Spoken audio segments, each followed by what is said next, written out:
I hope सब लोग अच्छे होंगे। सो बिना टाइम वेस्ट किए शुरू करते हैं अपना new question. And what the question says, the second order diffraction of x rays from 100 plane of NaCl occurs at 29.3 degree centigrade.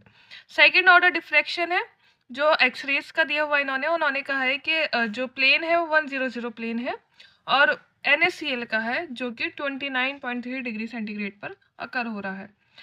If the wavelength used is 1.54 angstrom, the distance between two successive 100 planes in NaCl is, अगर wavelength जो use हो रही है वो 1.54 angstrom है तो जो distance है वो क्या होगा NaCl में, ठीक है। और इन्होंने यहाँ पे साइन 29.3 डिग्री सेंटीग्रेड की वैल्यू भी यहाँ पे दी हुई है क्वेश्चन में।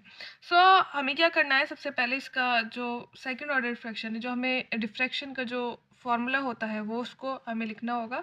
So what's the formula is n lambda 2d sine theta, ये फॉर्मूला होता है डिफ्रैक्शन का, ठीक है।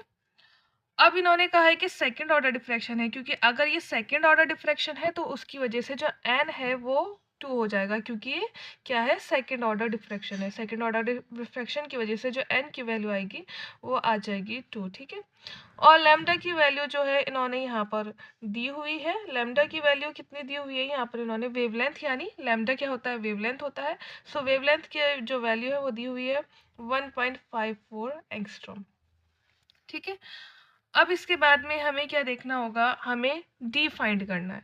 साइन थीटा जो है यहाँ पे क्या दिया हुआ है, NaCl कितने पर अकर हो रहा है, ये जो डिफ्रैक्शन अकर हो रहा है ये 29.3 डिग्री सेंटीग्रेड पर हो रहा है। सो जो साइन थीटा है उसकी वैल्यू वो भी यहाँ पर दे दिया गया है। तो साइन थीटा क्या लिखा जाएगा, साइन 29.3 डिग्री सेंटीग्रेड।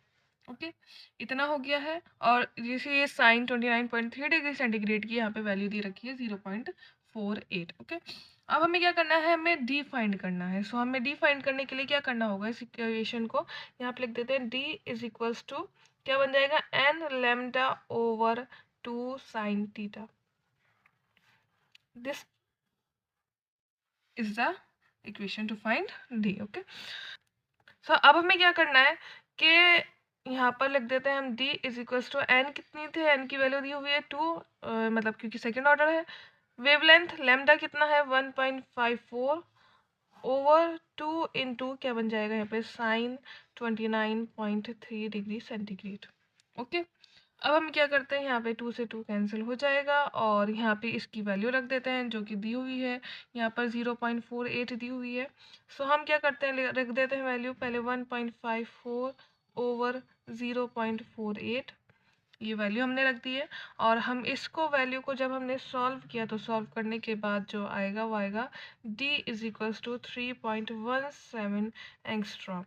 ये वैल्यू जो है वो निकल कर आ जाएगी जब हमने इसको सॉल्व किया। तो यानी कि जो d की वैल्यू आएगी वो आएगी 3.17 एंगस्ट्रॉम। और हम अब ये देख लेते हैं कि जो ऊपर दे रखे हैं ऑप्शंस उसमें भी ये वैल्यू दी हुई है कि नहीं। हाँ, तो यस, दे रखी है d is the answer. So this is the answer of the question. अगर कोई क्वेरी है जो आपको नहीं समझ में आया, कोई पार्ट है ऐसा जो समझ में नहीं आ रहा, सो मुझसे कमेंट बॉक्स में पूछिए। और अगर कोई क्वेश्चन आपका है जो आपको नहीं आ रहा है समझ में, तो वो भी मुझसे कमेंट बॉक्स में पूछिए, मैं आपको उसकी एक वीडियो बना कर दूंगी। तब तक के लिए thank you and have a nice day.